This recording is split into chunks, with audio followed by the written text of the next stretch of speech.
Today, we're talking about this super nasty Logan Paul, Dylan Dennis, Nina Agdal situation, threats getting thrown around. Mr. Beast broke a world record but then found himself in an international scandal. California got slammed by a Quake-a-cane, and our government's on fire in a new fun way. We're gonna talk about all that and so much more in today's brand new Philip DeFranco show. You daily dive into the news, so buckle up, hit that like button, and let's just jump into it. Starting with, in internet drama news, let's talk about fighter Dylan Dennis threatening Logan Paul's fiance. So Dylan and Logan are scheduled to fight one another in October, and we've seen the kind of usual smack talk leading up to that. But Dylan, over this past week, has taken it to a whole different level by dragging Nina Agdal into the mix. She's a model, she's engaged to Logan, and Dylan's essentially just been slut-shaming her on Twitter by making jokes about her sex life or by posting photos of her with other men. And this notably coming after she and Logan recently revealed that they had waited a bit in their relationship before having sex, with a number of people jumping in to mock him, but Dylan especially. Though now it appears to have gone even further, because yesterday Dylan wrote, "I actually have the most insane picture of Nina to ever exist, but I can't share it or the event will be canceled 10,000%. If I drop this pic, it would end the fight, end his engagement, and I might even find myself in jail." And going on to say, this picture is like a nuclear bomb. The damage it would do would be irreparable. And so with all that, you had a lot of people thinking, given the way that he's discussing this image, the fact that he's talking about jail, that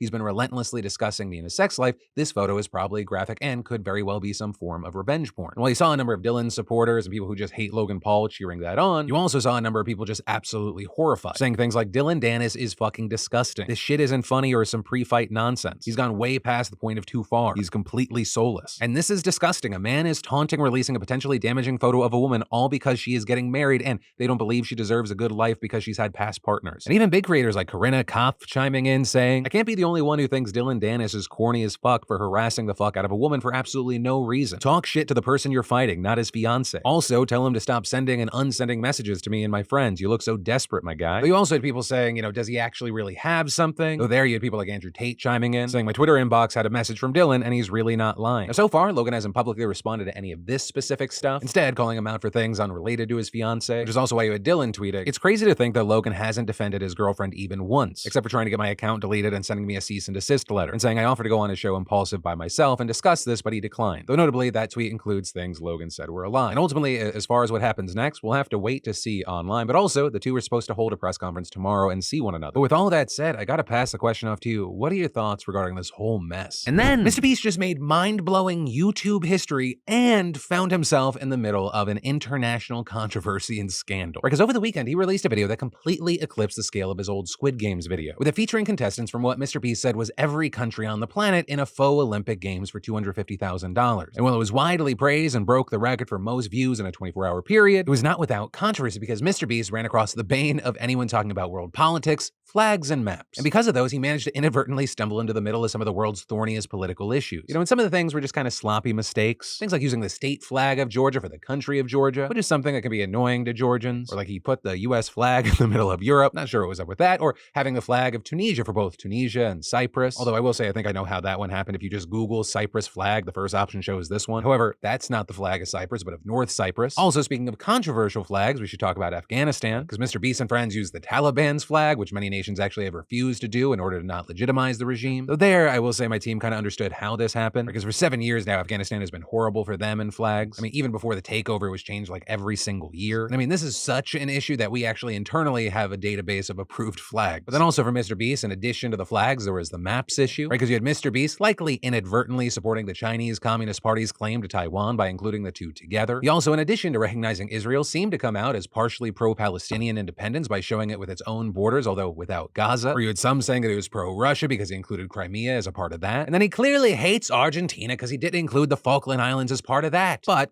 joking aside, these types of issues did lead to a lot of comments. Like where you saw a number of Indian fans being upset he didn't include all their territorial claims. Although when you're jumping into these spaces, they're lose-lose, right? Because including them would likely upset fans from the countries those claims affect. But personally, and understand this is just my opinion, given how inconsistent a number of these things were, it didn't feel like it was a purposeful statement. Right? Take Russia and Ukraine. It'd be weird to recognize Russia's claim to Crimea while also not including the other territories it illegally annexed. Or look at China. Despite showing Taiwan as part of it, he separated out Hong Kong. So it feels like the most likely explanation is that these were just mistakes from a team that just didn't know any better. Now with that, I want you to know that doesn't mean that the people offended by this should just get over it or it invalidates their feelings. Because for many of the people that live in these places or they have family there, these are life or death issues. But with all that, I gotta say two things. One, what are your thoughts on this issue? And 2, I'd just like to give Mr. Beast a warm welcome to the world of geopolitics, where pretty much every country, border, and topic is a potential controversy waiting to happen. And then, California got punished this weekend. You had Tropical Storm Hillary, which made landfall in Mexico yesterday, crossing into Southern California by the evening, officially making it the first tropical storm to hit the state in 26 years. And as if that wasn't rare enough, we also got a 5.1 magnitude earthquake near Ojai, about 80 miles northwest of downtown LA.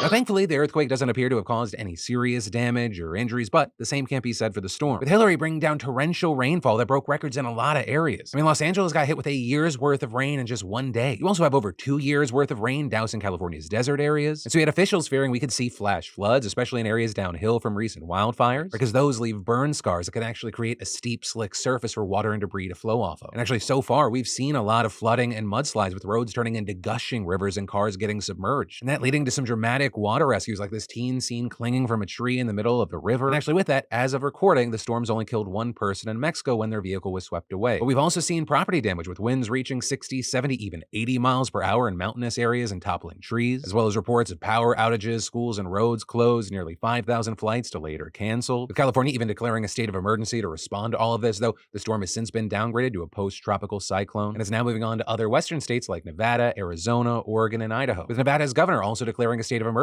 to brace for potential flash flooding, mudslides, and rock slides, and Arizona's Mojave County issuing evacuation orders for parts of Lake Mead National Recreation Area due to flooding risks. You know, while online I saw a lot of people joking about this, whether it be about a God's wrath, or people being divided on whether to call it a hurricane or a quake-a-cane. But to be clear, these kinds of events are becoming more frequent and intense because of climate change. Right? Warmer atmospheres and oceans enable hurricanes and storms to carry more moisture, and those produce more and more rainfall. Though notably, we're also seeing especially high sea surface temperatures in the tropical Pacific Ocean right now thanks to El Nino. But, you know, when you expand the scope of this outside of just this one tropical storm, we look back at the summer in the United States, we've been through an awful lot of disasters. We've endured a record heat wave, our cities have been smoked out by Canadian wildfires, large swaths of Maui are just torched, and now this bullshit. So be careful out there, because things are not trending the way that we want them to. And then, y'all, who has not felt the effects of the cost of living in recent years? And with credit cards, personal loans, medical bills, it is too easy to fall into or further into debt. And how many of you have wished that there was another solution to paying off your debt? Well, thanks to today's sponsor, PDS Debt, they have customized zero interest options for anyone struggling right now. Because if you're making payments every month on your debt, your balances aren't going down, you need to listen up. PDS Debt rolls all of your payments into one low 0% interest monthly payment. Everyone with over $10,000 or more in debt qualifies, and get this, there is no minimum credit score required. You can pay off your debt in a fraction of the time, saving thousands in interest and fees. And PDS Debt is giving you beautiful bastards a free debt savings analysis just for completing the 30-second online debt assessment at pdsdebt.com/DeFranco. Yeah, and you'll receive a full breakdown on how to save on interest each month and the quickest way to take care of your debt. Just go to pdsdebt.com/DeFranco and get your quick and easy debt assessment today. Because it's time to take back control of your life and live for you, not your debt. And then Spain's Women's World Cup win has now been hit with, some have called it a distraction, others calling it a scandal. And that's because the Spanish Soccer Federation's Luis Rubiales decided to kiss one of the players on the lips during celebrations. And after the incident, Jenny Hermoso allegedly told teammates in the locker room she didn't like it. Which, yeah, makes sense. And most Spanish fans agreed, as the incident sparked major outrage in Spain. Right? Because even though kisses are common in Spain, even among strangers, but it's meant to be a greeting as a kiss on the cheeks and rarely involves actually kissing someone, but more touching cheeks and going through the motions. However, despite Hermoso reportedly stating that she didn't like the kiss, she did try to downplay the event, writing in a statement, "It was a mutual gesture that was totally spontaneous, prompted by the huge joy of winning a World Cup. The Prezi and I have a great relationship. His behavior with all of us has been 10 out of 10, and this was a natural gesture of affection and gratitude." Whereas the Federation president was a bit more combative towards critics initially, saying, "The kiss with Jenny? There are idiots everywhere. When two people have a moment of affection that means nothing more, you can't listen to idiocy. We are the champions, that's it." But that didn't stop the backlash, and it got pretty intense, with even high-ranking government officials commenting on the situation, the culture and sports minister describing the kiss as unacceptable, and the country's gender equality minister saying on Twitter that such a kiss is a kind of sex violence all women suffer daily, which was until now invisible and which we cannot normalize. While the social rights minister commented that if they do that with all of Spain watching, what might they do privately? And so with all of that, on top of the other criticism coming from TV and the internet, it led Rubiales to finally apologize and say, "Surely I was wrong, I have to admit." With him then going on to say he didn't mean anything malicious by the kiss and even apologized to those he described as idiots. But with all that said, I gotta ask, which camp do you land in? Do you think he was completely in the wrong? Do you think this is overblown? Are you landing somewhere in the middle? What are your thoughts and why? And then the government could very well shut down, with the House Freedom Caucus firing their first warning shot over the impending government shutdown. Right, that caucus consists of about 3 dozen Republicans, and they announced today that they will be opposing the stopgap bill that McCarthy proposed last week unless their terms are met. And as far as their demands, those include more funding for border defense, hefty cuts to the DOJ and FBI, and an end to the so-called woke policies of the Department of Defense. And saying in a statement, "We refuse to support any such measure that continues Democrats' bloated COVID-era spending and simultaneously fails to force the Biden administration to follow the law and fulfill its most basic responsibilities." And they went on to say they would, quote, "oppose any attempt by Washington to revert to its old playbook of using a series of short-term funding extensions designed to push Congress up against a December deadline to force the passage of yet another monstrous, budget-busting, pork-filled, lobbyist handout omnibus spending bill at year's end." And the things they're demanding are very unlikely to be approved by the Democrat-controlled Senate. Right, so with this caucus opposing the stopgap, it's just boosting the likelihood of a shutdown after the September deadline. And so with that, we've seen several Democrats responding to the caucus's threats, with New York Representative Hakeem Jeffries responding to the demands, saying House Republicans are determined to shut down the government and crash our economy, but saying we will fight these MAGA extremists every step of the way. And Senate Majority Leader Chuck Schumer saying in a statement, "If the House decides to go in a partisan direction, it will lead to a Republican-caused shutdown. But for now, we'll keep our eyes on this mess." Of course, the deadline for this is September 30th, but also the House isn't even scheduled to return to Washington in full until halfway through next month. And then the AI threat to creators is very real and growing. I mean, we're well over 100 days into the writer's strike. Fear of studios using AI to create scripts is only grown. But thanks to this latest ruling on AI and copyright, studios might want to think twice before replacing their writers with artificial intelligence. Because U.S. District Judge Beryl Howell just ruled that art generated by AI is not eligible for copyright protection. And notably, that ruling backs up the initial finding from the U.S. Copyright Office, with it delivered as part of the order shutting down a bid by Stephen Thaler, the chief executive of Imagination Engines, a neural network firm. Right, Thaler had been crusading for copyright on a work created by his AI system, the Creativity Machine, with him saying that as the owner of the AI, he was entitled to the copyright on the work. But the Copyright Office disagreed,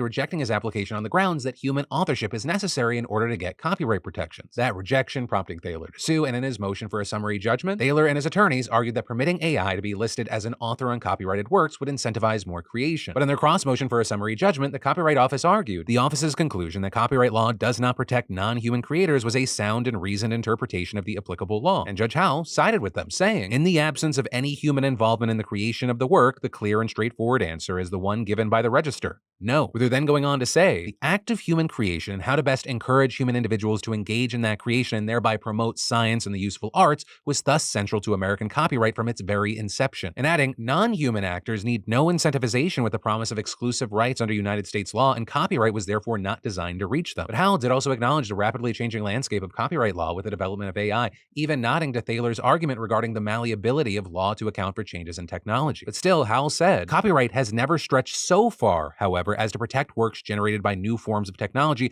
operating absent any guiding human hand, as plaintiff urges here. Human authorship is a bedrock requirement of copyright." With her then going on to say that future cases could be more complex and will prompt more questions as to how human input is necessary to qualify the user of an AI as an author. Now, as far as their response, Thaler's lawyer, Ryan Abbott, said that they do plan on appealing the decision and saying in a statement, "We disagree with the district court's decision. In our view, copyright law is clear that the American public is the beneficiary of the law, and the public benefits when the generation and dissemination of works is encouraged regardless of how the works are made. But for now, this ruling may give entertainment studios pause in implementing AI into their scriptwriting process. So understand, this ruling does not make it all black and white. Right back in March, the U.S. Copyright Office published guidance saying they're open to evaluating ownership of AI-supported work on a case-by-case basis. Right, essentially saying work that is solely generated by an AI is not copyrightable, but work that is created by a person with support of AI could be, if it's arranged in a, quote, sufficiently creative way that the resulting work constitutes an original work of authorship. And that is where your daily dive into the news is going to end. But 2 things. The first being, if you have bought anything from me in like the last 5 years, check your email. There's a very good chance I'm in your inbox or your spam folder. It's about a secret thing I wanted to give you first access to. And 2, for more news you need to know, I got you covered right here. You can click or tap, or I got links in the description down below. Or if you've already seen everything, do not worry, because my name's Philip DeFranco. You've just been filled in. I love yo faces, and I'll see you right back here